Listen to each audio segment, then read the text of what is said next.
Effet à Makiona, c'est l'histoire vraie. C'est l'histoire vraie. Quand on n'a pas Christ, quand on n'a pas vrai Jésus, quand on continue la vie charnelle, au message n'a pas publicité sans Jésus, il faut qu'on t'aille à Makiona. Première année, on a la première cabale. On a la première cabale juste pour nous déstabiliser. Pour déstabiliser le complot. Complot. Moto ce que les Kayima Makasi, on est sur balobi voilà montaza kuma mutakisi tala la telinae tala nenga tiki suki tala nenga tiki mandefu que mutu azana lo banza quel que soit ba problème ce que vous avez nzambe o sur nzambe sincèrement qui m'a 2021 nde basalenga sko kabali ya ba audio o ebimaka na 2019 à complicité de plusieurs pasteurs et quelques pasteurs naïfs. C'était un pasteur à Matete, parmi bateau puis à Salé Kabalo. Alors, via Kalaba, comme Kobuka, oh, Batoma Boko, oh, Bozoka, comme Sala. Donc, c'est-à-dire, quand un pasteur, un apôtre, oh, Bazalé, non, a bilo Kongoti, qui n'a facilité Kobukanga avec facilité dans l'église. Le problème, c'est que naïbi loko nzamba chakati nanga. Naïbi makambo nzambe oyo abombelanga. Nago bomba ngoti. Et ben ça va tout pour rien. Bah ben on a vie sacerdotale. Et ça comme ben ça va tout pour rien. Na olobe la sacerdoce mais ben ça va tout. Muta ofinga yo ça ayeba. Ya ka bonga nzambe. Fini le stress. Na kati ya États-Unis. Restons chez Lisa Loboko pour na kolia biloko kitoko repas ya ban Afrika. Communauté congolaise, communauté africaine. Et Zalaba Spanish, peuple américain, yaka o dégusté foufou, yaba congolais, chez Lisa Loboko, awa kaka na Champaign, Urbana, Illinois, USA, et Sikawapi, okokuta meni lokola. Ntaba, motu ya ntaba batula dongo dongo. Nkoba, yako mweta pilipili. Mpakasa, na Mosaka, basambwisa yango na ngai. Tunanga nini ya? Musique douce, okolia okomela. Kasi, kobosana te, karaoke, détente, peb activité ya ndenge na ndenge. Mama Lisa, mufinuku ya États-Unis, apesi bilengi na kati ya Champaign. Awa, yaka olia madesu, batula mabumu ya ngombe ya sexy. Awa nde epai bilengi elali stress na États-Unis abu o pia eyakania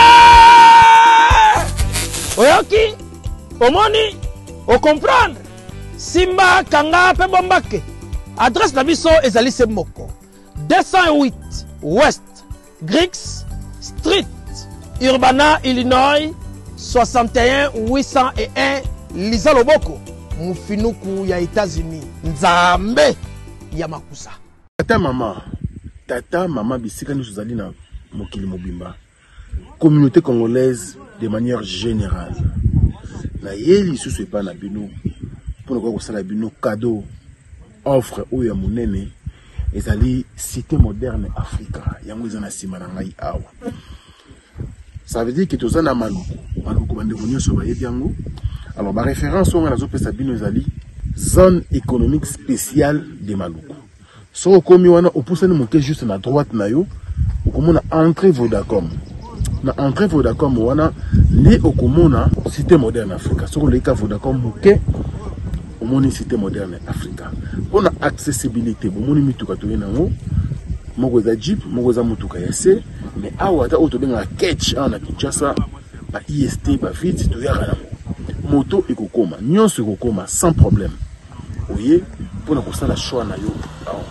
Je vous rappelle batela otoza koteka awa za dimension à 20 mètres sur 20. Prix à 1250 $. 12 dimensions il y a 20 mètres sur 20. Bengangai rapidement na numéro oyo. Plus 243 999 52 66 52. À London. Merci beaucoup, la geste. Au Boussali, il est au Kanaki, il est au Fini. yaya eza ya kobeba soko ozangi se kozanga nokina mokili Tinduka ta ta ta ta. Yakofanda ta ta ta. Je vous invite à mon concert, c'est 26 août 2023 à Londres. J'ai confiance, c'est bien loué Rasson, le roi de la forêt. Le 26 août oyo, à Londres, la salle Indigo. Yaya, Bayaraka qu'on sait jamais. Tokadena, je vous aime beaucoup. Balobia, Tozalawana, Totombo la culture.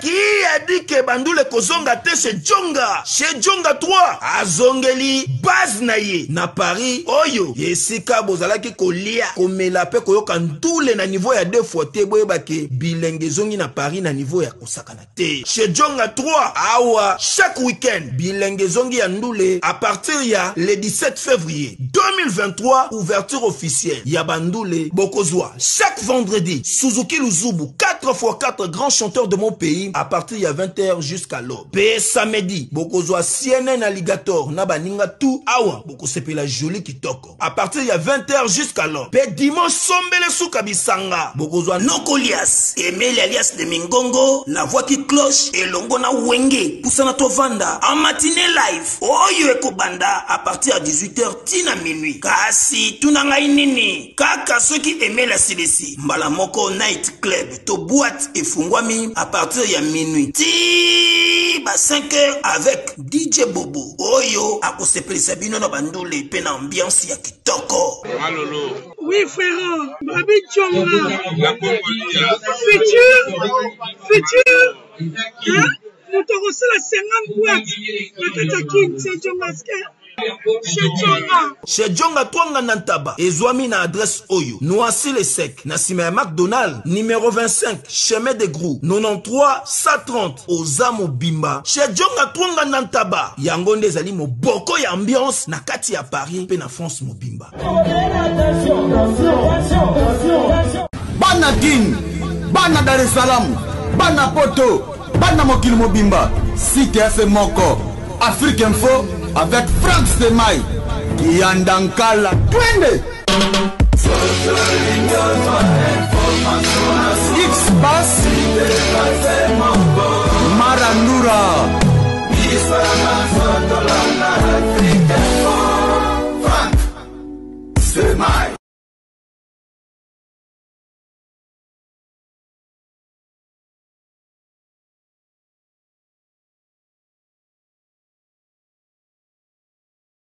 Invitation.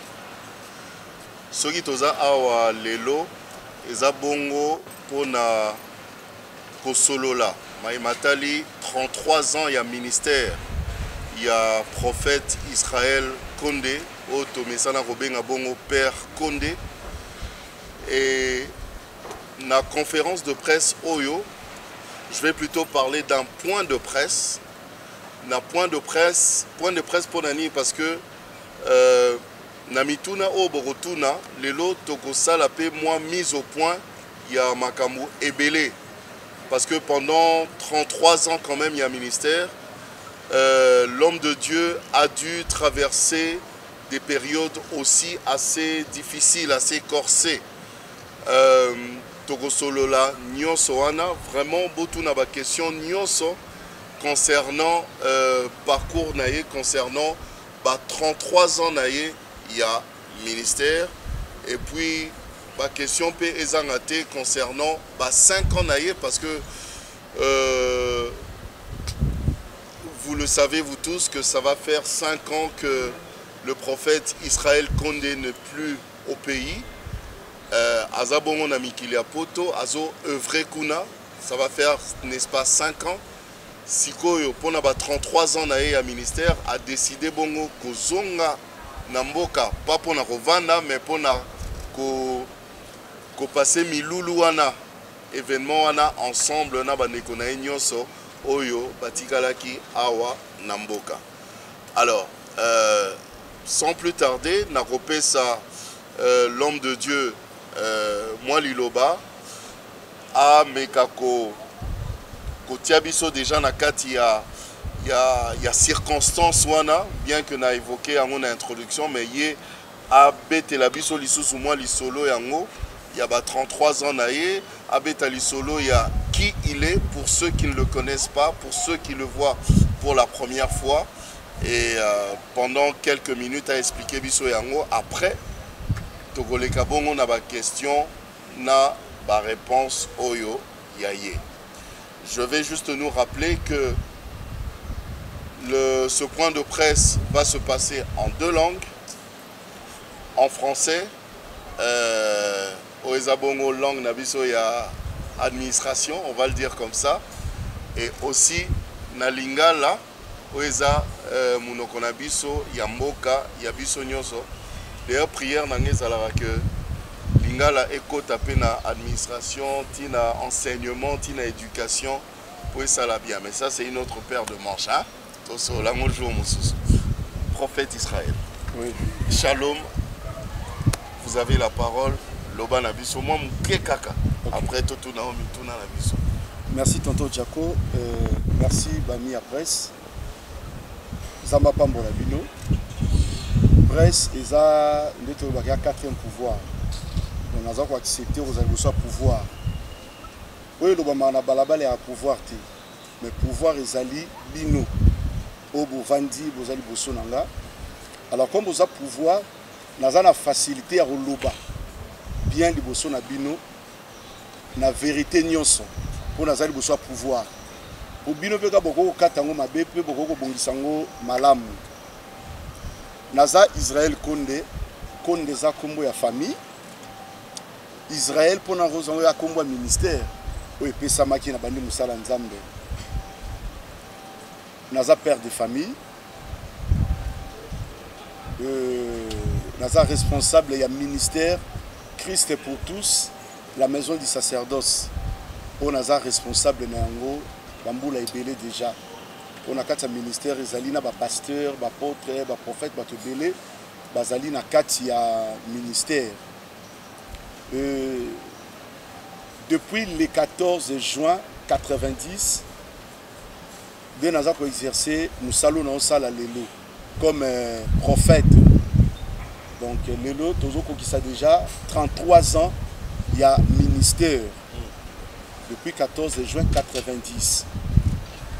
La Linga qui a partagé Nabino expérience Wana, auto vivre pendant 33 ans. Natangwa Passi, Natangwa Bisengo. Na moi historique moke, na bandi ministère, na moi Passi mi Roleka. Ndenge moto nyonso bandaka mbena moi pasi nzamba sungi to banena ba groupe de prière, mais avant groupe de prière na obosa na te koloba na banena bima. Donc bima aux églises ya apôtre Boulia au jusqu'aujourd'hui na reconnaîtra Kaye très bien na vie nanga comme un prophète, un voyant. Je suis sorti de là ndete okota na ba groupe de prière à l'époque. Donc, on a bima et ça un groupe de prière. Et à partir du groupe de prière, on a évolué ti na tango otozali. Mais na ko évolué wana nzamba permettre ki peto banda oyo tuleza église de réveil au Congo. Tozali parmi bato oyo ko banda na debi. Pona ko luka makiye le to makanisi nyonso lelo église de réveil zoapé kombo ou abenga RSI. To bandaka na le mirk na debi. Dans la composition, les Mirk na débit, j'étais là. Toyoko comme RSC, j'étais là.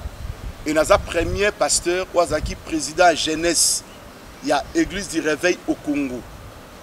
Notre premier pasteur, on a dirigé jeunesse, il y a Congo Mobimba, dans le bandit. Et après, on a comme conseiller, quand on a l'église du réveil au Congo. Par rapport à moi, sagesse, comment on a travaillé, moi, c'est na bango. Donc moi, historique, Mouké, Yangoana. Et après, ministère, et comment on a Kambébélé. Et Dieu m'a dit de quitter. Dieu m'a dit de quitter. Alors qu'au quitter, je me préparais pour aller aux États-Unis.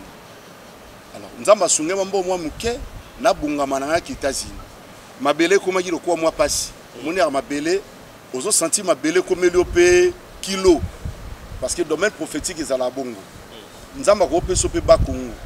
Les ana muto a réussir na ba Congo pa bongi. Mais ana muto su pas que ba Congo a réussir te.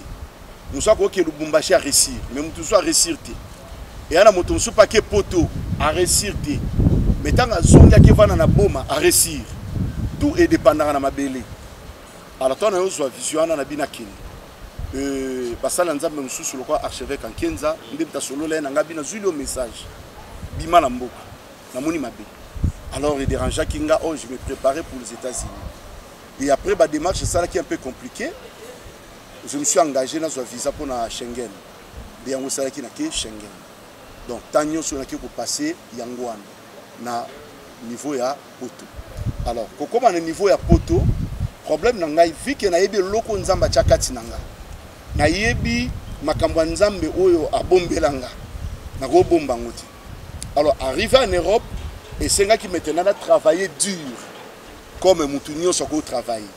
Ndé na bandi travail na ngapé comme il faut mais sans commencer une église. Na bandi côté ya kopanda côté ya travail comme Sengeli. Première année ndé ba yo sala nga première cabale. Ba sala nga première cabale juste pour nous déstabiliser nga, pour déstabiliser le ministère. Cabale la complot. Complot. Complot na 2019. Après, le pasteur va aussi premier baptême. Le premier baptême, il va France pour résister aux ala. Donc c'est un peu ça. Donc le pasteur va salir complot. Na une équipe de sorciers pour le baptême. Il va passer un baptême babi au monde. Yo que yo s'installer dans beaucoup au monde. Batangé ba komba pasteur ba mata ba kuya.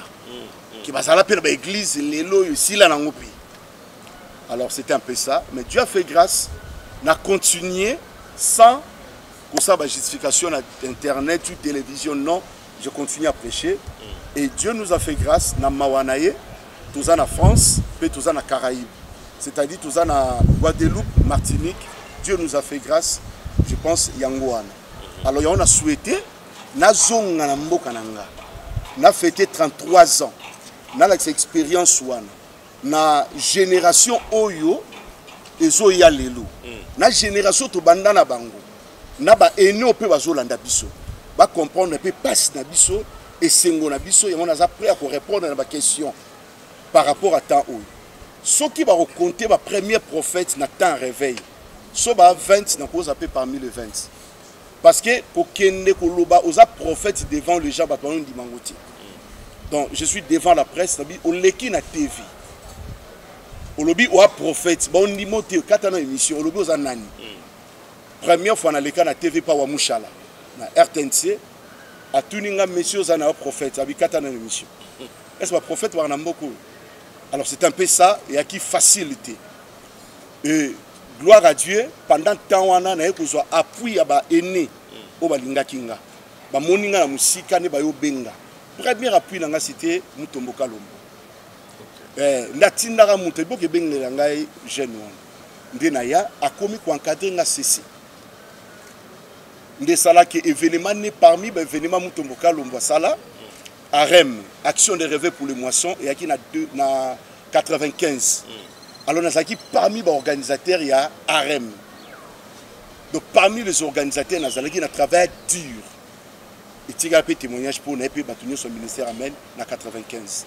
Alors nous pas appris naé moi mi. Oba eda kinga bazali. On peut juste pour casser cette génération, nali moi devant Batunios. Je crois moi que Yangwana et dans vos questions, nous avons facilité pour répondre, pour que ça éclaircissement na au État ministère. Merci. Merci beaucoup prophète Israël. Alors, to komi na tango ya ba question mituna na bino, comme le prophète a dit et comme je l'avais dit à l'introduction, vous allez poser toutes les questions. Parce que 33 ans, Eza Ebele, moi, je suis à Kolé, à Silisi classe, à Romosala, à Bali, dans Robala. Voyez-vous? Donc, vous allez poser toutes les questions. Surtout que je ne vous apprends rien. Vous savez que le prophète Israël Condé, depuis un temps, où je peux dire depuis très longtemps, a toujours été sujet à beaucoup de polémiques. Et on ne sait pas pourquoi. Donc, Brotuna, ma question Anna Nyoso. Vous allez juste lever votre main, dire votre organe de presse et poser votre question en français ou en lingala. C'est à vous de choisir. Nana tuna quand même otuna liboso. Prophète Israël Condé.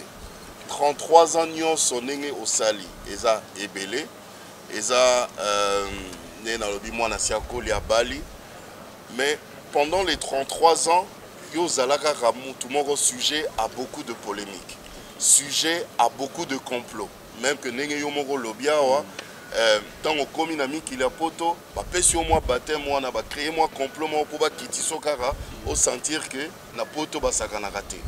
Ok, je pense que ceux qui créé moi complot wana, est-ce que quelque part c'est pas aussi parce que à la base déjà Solonayo déjà bana Kinshasa ezako pesa kitoko te po kaka yo wana baloba ke ozana magie, kaka yo wana bazoloba ke ozaka na kati ya cabale juive yebisa biso lelo toyeba effectivement ozana magie, wana cabale juive, ozana mankiona Yomoko Loba pendant 33 ans.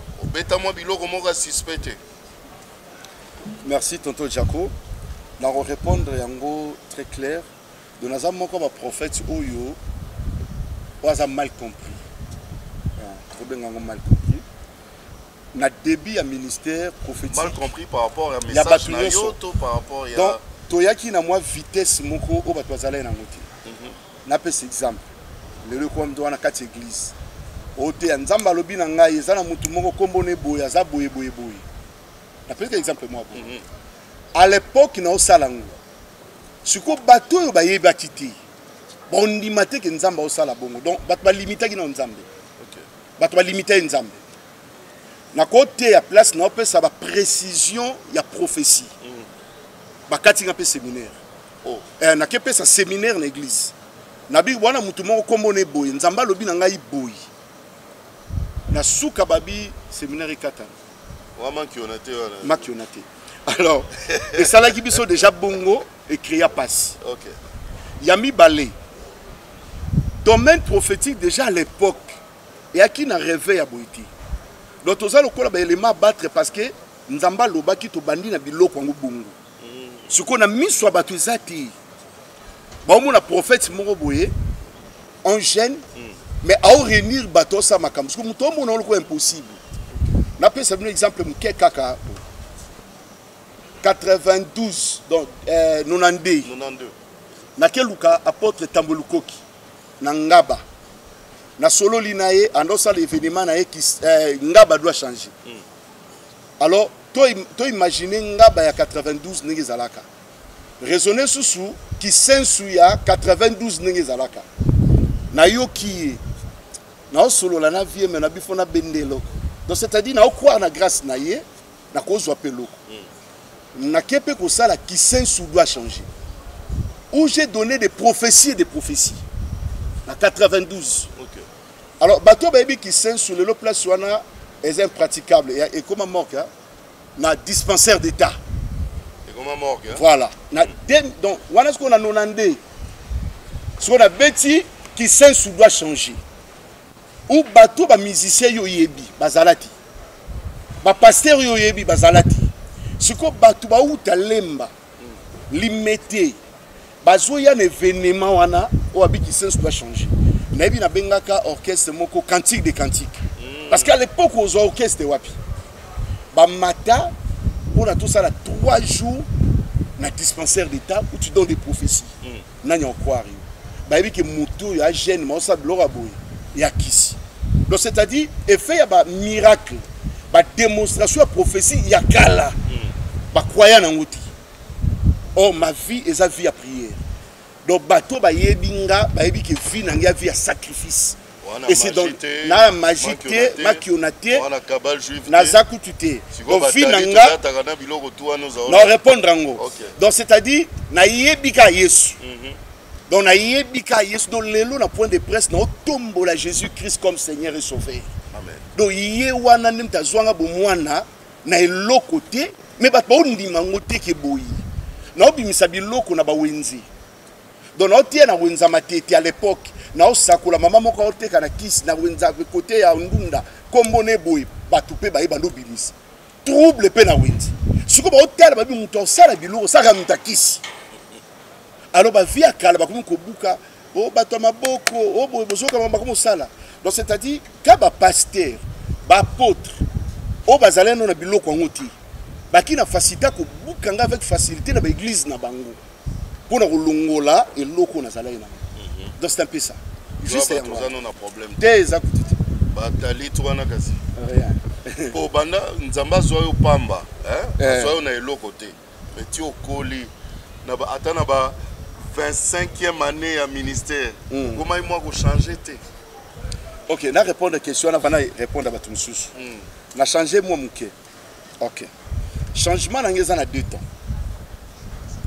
Les prophètes ou abandaki na se quoi faire très bien rendre au sale. Donc c'est mon ami. Donc ad comme moi mité parce que tu es banikal. Amen. Wana izala qui toi vraiment ba mi akala. Et les lots n'ont pas à pasteur. Alors, à l'époque, non, c'est quoi finir à Zaramou qui est, n'a pas bouki nanga, bel homme, normal, ou roule à peine en voiture habillée. Mais prophète, à l'époque.